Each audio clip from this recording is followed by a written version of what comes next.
Trailblazers. I'm Perry Rarick, your host.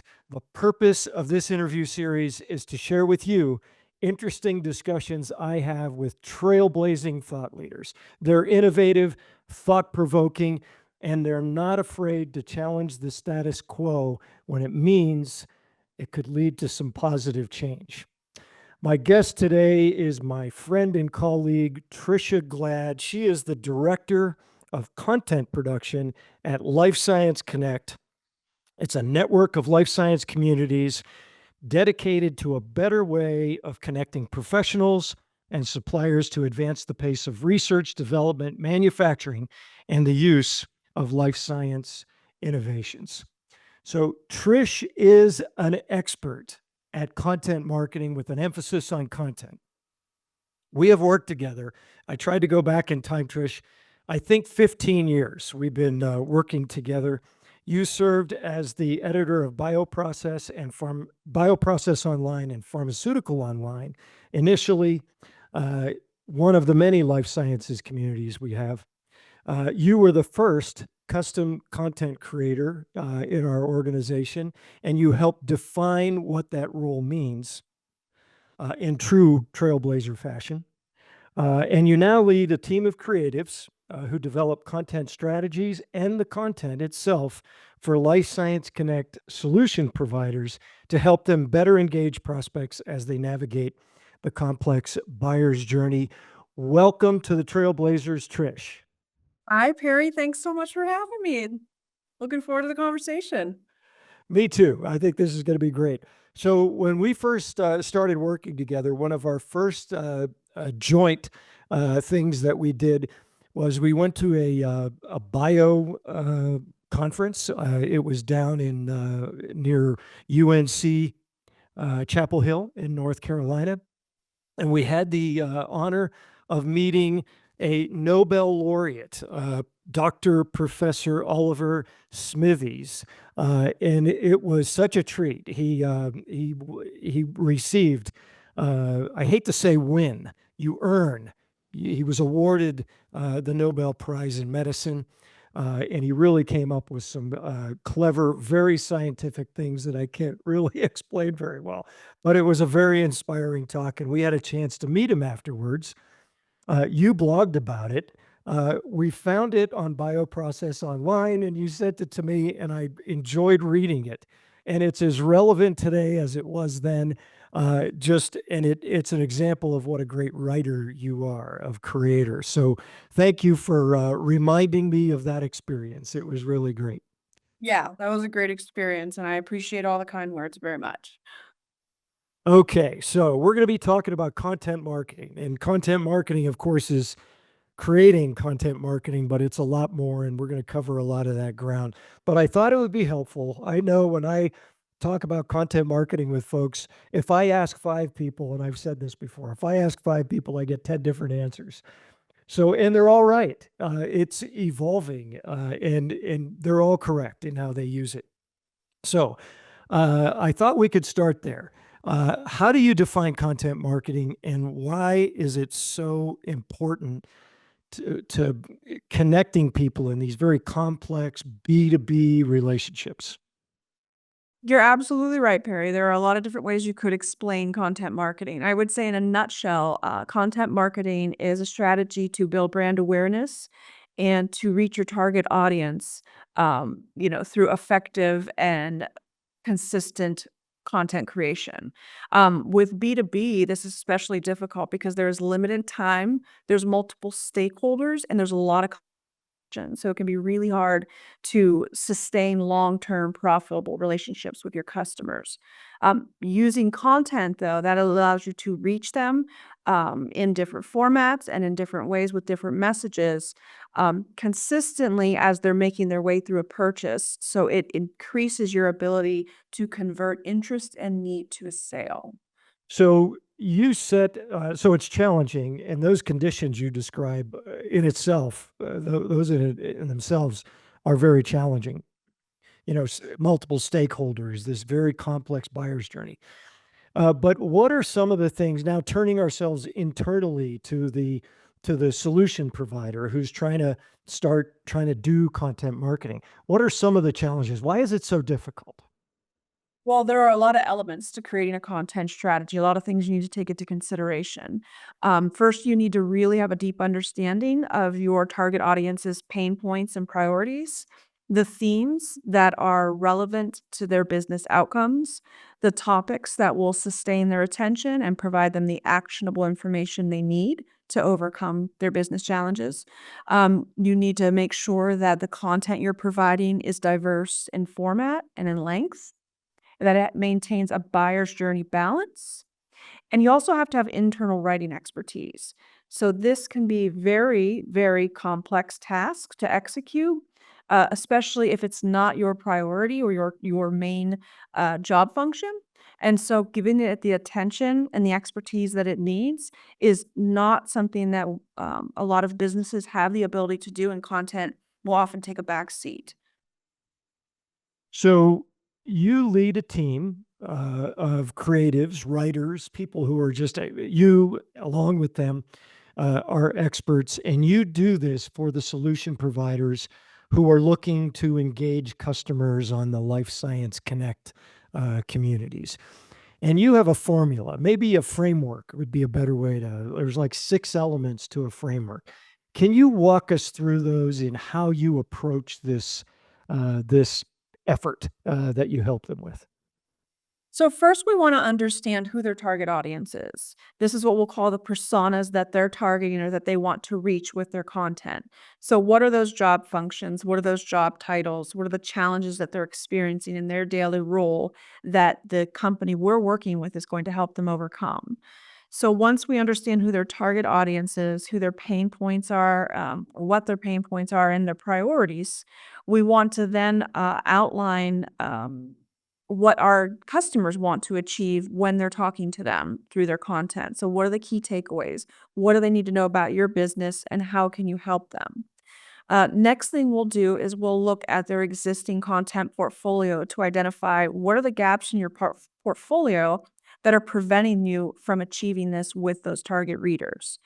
And we'll do a content audit, looking again individually at each piece of content to recognize or identify where they can strengthen their existing content and then where their focus should be to fill in the gaps, oftentimes in the buyer's journey within their portfolio. So, for every theme that we identify as we're talking through business challenges, we want to then talk through what are the topics underneath those themes that are going to resonate with your audience. It's going to help capture their attention so they understand, yes, this company understands what my challenges are and they have the tools to help overcome them. So we want to be able to attract their attention through relevant content.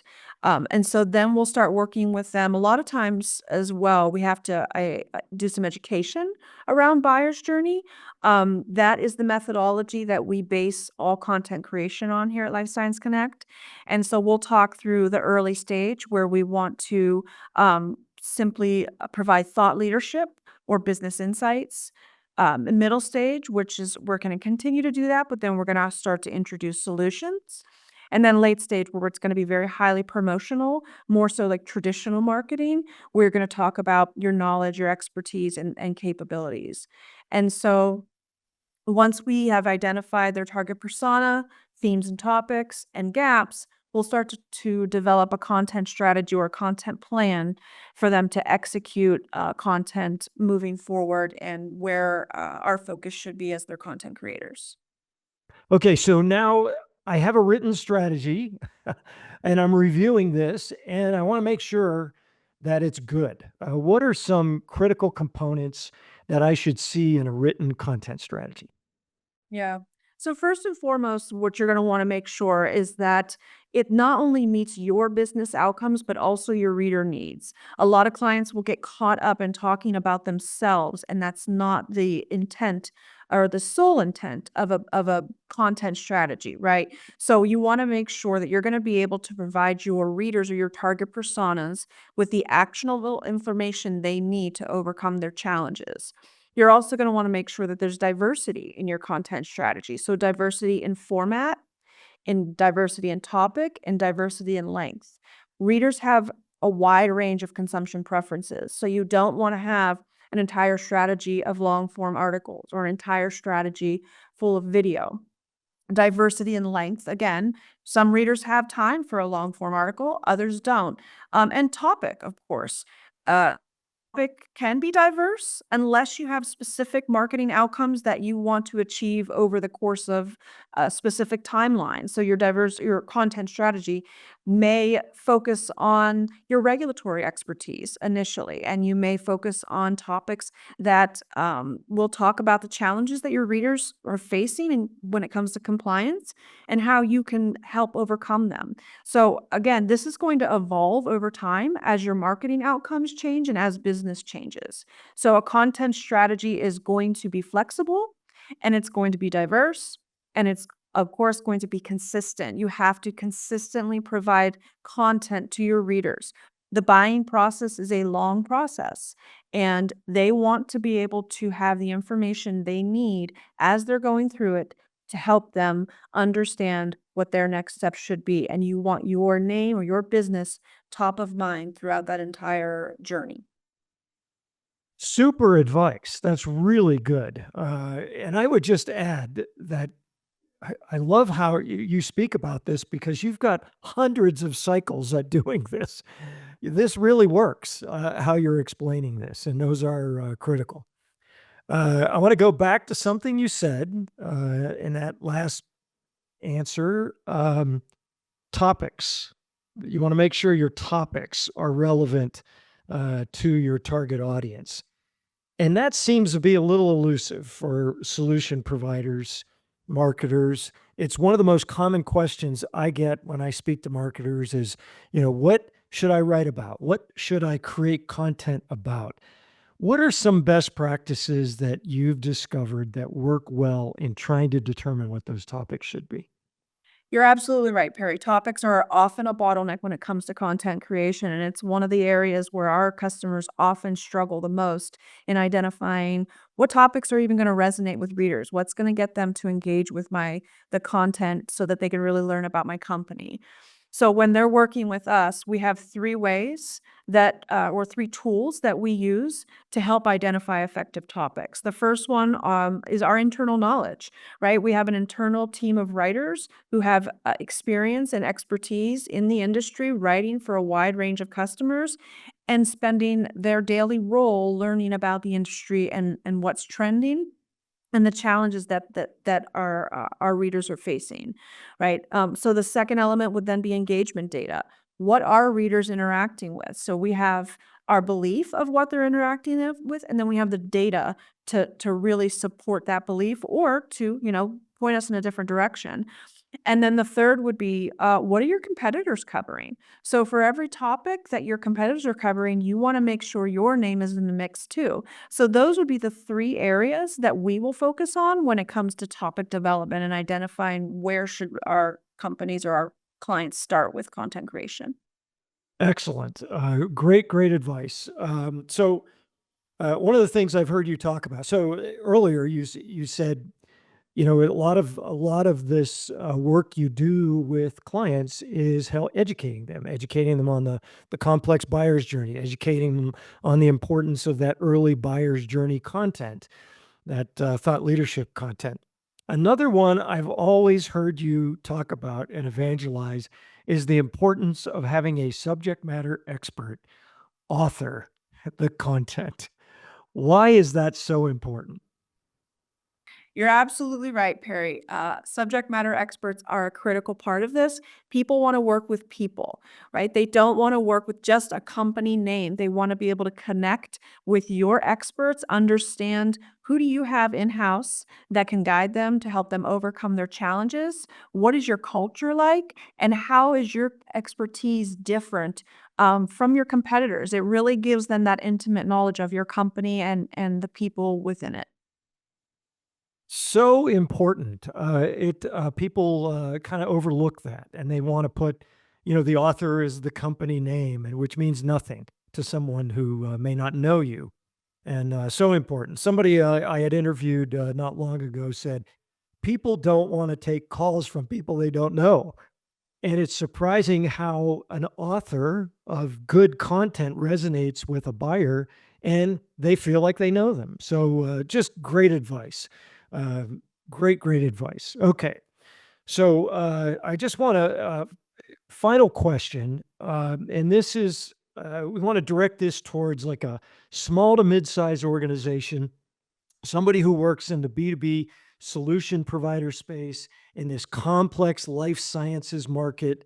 Maybe they've never done content marketing. Maybe they've dabbled in it. Maybe they think they do it, but they're not getting the ROI that they anticipated. So, besides contacting you and saying, "Trish, help! I need your help to do this." Besides that, what advice would you have them to get started? So, if it hasn't come off clearly by now, content creation is a complex task, just like B2B, right? There are multiple stakeholders and limited time. So, you need to assemble a team of experts within your company who are close to your customers. They interact with them on a daily basis or weekly basis, and they understand the pain points and priorities, which is going to be that number one step that's going to lead you down the road of creating a content strategy. But first and foremost, you really have to be able to understand the pain points and priorities that they're facing and the topics that are going to resonate with that audience. And of course, you need writing capabilities. Uh, Writing is going to be your primary form of communication, obviously, in content creation.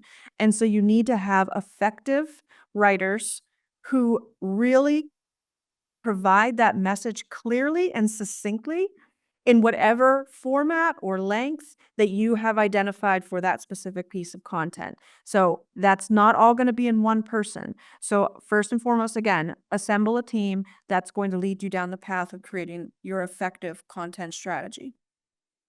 Excellent. That's such great advice. This is invaluable. People are better off if they would do even some of these things. They don't have to do it all at once. Great stuff. My guest today has been my friend and colleague, Trisha Glad. She is the director of content production at Life Science Connect. Trish, how can folks contact you? Yeah, Perry, there are several ways they can reach out to me. Feel free to connect with me on LinkedIn, send a message to me there. You can reach me via email, trisha.glad@lifescienceconnect.com, or you can go to the Life Science Connect site and go to the contact us page where it says, let's talk, and let's talk. I'm happy to answer questions as you make your way through this journey. Excellent. Thank you for being on the Trailblazers, Trish. Thank you, Perry. It was a pleasure speaking with you today and looking forward to, I don't know, maybe we can meet some more Nobel laureates along the way. Great, great stuff. All right. So long.